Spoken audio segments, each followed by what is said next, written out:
hubiéramos prescindido de estas valiosísimas reflexiones a las cuales agradecemos, reconocemos a nombre del Senado de la República. Que no les extrañe la recepción y la acogida que tienen en nuestro país y específicamente en el Senado.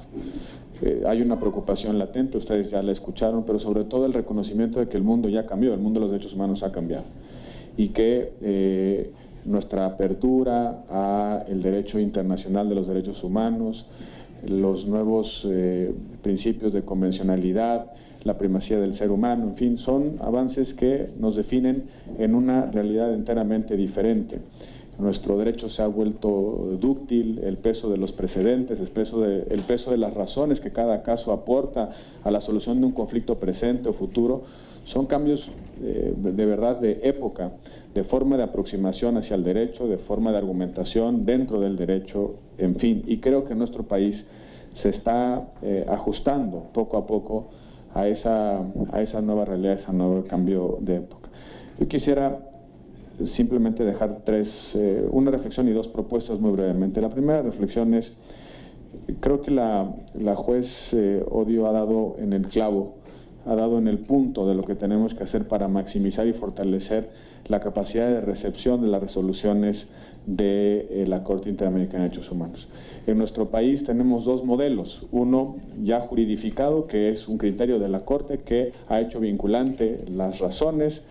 contenidas en los precedentes, pero también otro que ha sido un tanto informal, que es que en el legislativo cada día más argumentamos en torno a la construcción de los casos y de las ponderaciones que ustedes han hecho en cada caso. Y esto ya se vuelve una suerte de dinámica argumental natural en nuestro Congreso. En la metodología, por ejemplo, de construcción de los dictámenes, tenemos una suerte de test de convencionalidad.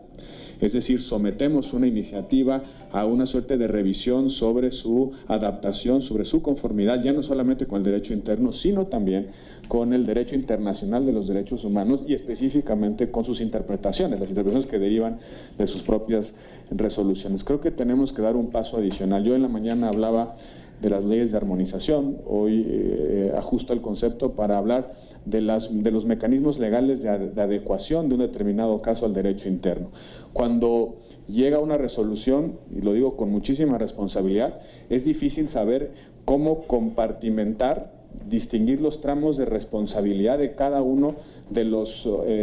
agentes del Estado, de los órganos del Estado, sobre todo en una realidad federal, donde nuestro Estado tiene una complejidad en cuanto a la distribución vertical y horizontal de competencias y no tenemos mecanismos para poder generar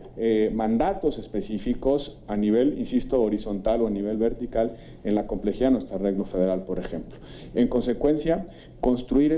una figura que obligue a convertir una resolución en una ley que distribuya mandatos, responsabilidades, que genere instrumentos de evaluación, que permita con cierto carácter vinculante obligar, en el mejor sentido de la expresión, a cada actor, órgano del Estado a cumplir la partecita de responsabilidad que tiene en la resolución de una realidad jurídica derivada de una resolución. Creo que es una necesidad imperiosa que puede motivar a que otros estados se comprometan con el cumplimiento y la eficacia de las resoluciones de la Corte, pero sobre todo a crear una pedagogía de que todos tenemos algo que hacer. El caso que ustedes conocen, en el cual se decretó la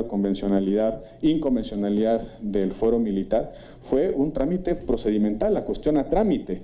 ¿Por qué? Porque no sabíamos, no tenemos mecanismos, vías, ductos en el derecho interno por el cual ir canalizando las distintas dimensiones de lo que significa un caso en el cual se ha visibilizado no solamente vacíos, debilidades institucionales, sino también incluso problemas de gestión del Estado en su conjunto a través de sus órganos y agentes. En consecuencia, creo que tenemos que empezar a pensar con cierta creatividad de este tipo de figuras, sobre todo cuando ya ha cambiado el sistema o la estructura tradicional, clásica, el sistema de fuentes, de Constitución o Derecho Internacional, Ley Federal, reglamentos, acto administrativo. Hoy tenemos ya una complejidad en el sistema de fuentes y creo que tenemos que aprovechar esa nueva dinámica para, con creatividad, encontrar mejores soluciones. Y dos propuestas en específico. La primera, escuché en la mañana del presidente de la Corte el convenio que tienen con nuestra Suprema Corte de Justicia de la Nación, en términos de capacitación, en términos de publicaciones, en términos de asesoramiento. Ojalá pudiéramos construir un equivalente en el Senado de la República, República, que nos permita tener una relación mucho más intensa, mucho más habitual, formalizada, que tenga también responsabilidades de nuestra parte de alentar ciertas actividades con la Corte. Tenemos convenios con muchas instancias internacionales. Creo que habíamos perdido de vista esta posibilidad para que la Corte pueda también asesorar a nuestras comisiones en las áreas técnicas en lo que significa la construcción de casos, de razonamientos, de argumentos, en las metodologías de convencionalidad y sobre todo en la parte de la capacitación, que es absolutamente esencial para cambiar los hábitos mentales de las personas con respecto a la aproximación a los derechos. Y la segunda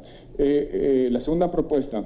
que ha quedado claro que la solución financiera que ustedes han visibilizado, han puesto en la mesa, tiene dos componentes: presupuesto directo y, por otro lado, sustituir las aportaciones voluntarias por obligaciones directas. Yo creo que falta un tercer componente, y es el que yo propongo, que podemos empezar a alentar con el liderazgo de México en el ámbito de nuestra diplomacia parlamentaria. Prácticamente en todos los países que integran el sistema interamericano, todos los estados, el presupuesto se aprueba al final de cuentas en los congresos. Lo que debemos tratar de evitar desde nuestro derecho interno es la discrecionalidad de los ejecutivos, y en consecuencia debiéramos de construir el mecanismo que hacía referencia hace un momento el juez Maciño, que sea una obligación de carácter presupuestal, una partida específica para cumplir nuestras obligaciones internacionales, de tal suerte que eso no quede en el ámbito de la discrecionalidad del ejecutivo en turno, sino que el Congreso, que al final de cuentas sanciona democráticamente la asignación de recursos, tenga el cuidado debido de garantizar que las aportaciones obligatorias se cumplen, pero también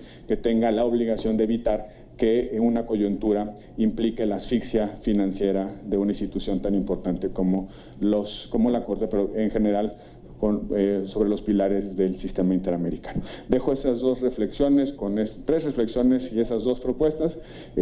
obviamente pidiéndole a ustedes, por razones de amistad y de contacto permanente, pues veo regularmente al juez Ferrer, pero yo creo que podemos buscar algún mecanismo institucional para lograr estos objetivos. Ya mis compañeros creo que también acogen con buena intención este tema, y ojalá pudiéramos trabajarlo hacia adelante. Que tengan una feliz estancia en nuestro país. Son 2 semanas larguísimas. Espero que sea para bien de los derechos humanos en el hemisferio, y estoy seguro que será para mucho bien para nuestro país. Bienvenidos a México de Nueva Cuenta, y que tengan, si ya no nos vemos, feliz regreso a sus países.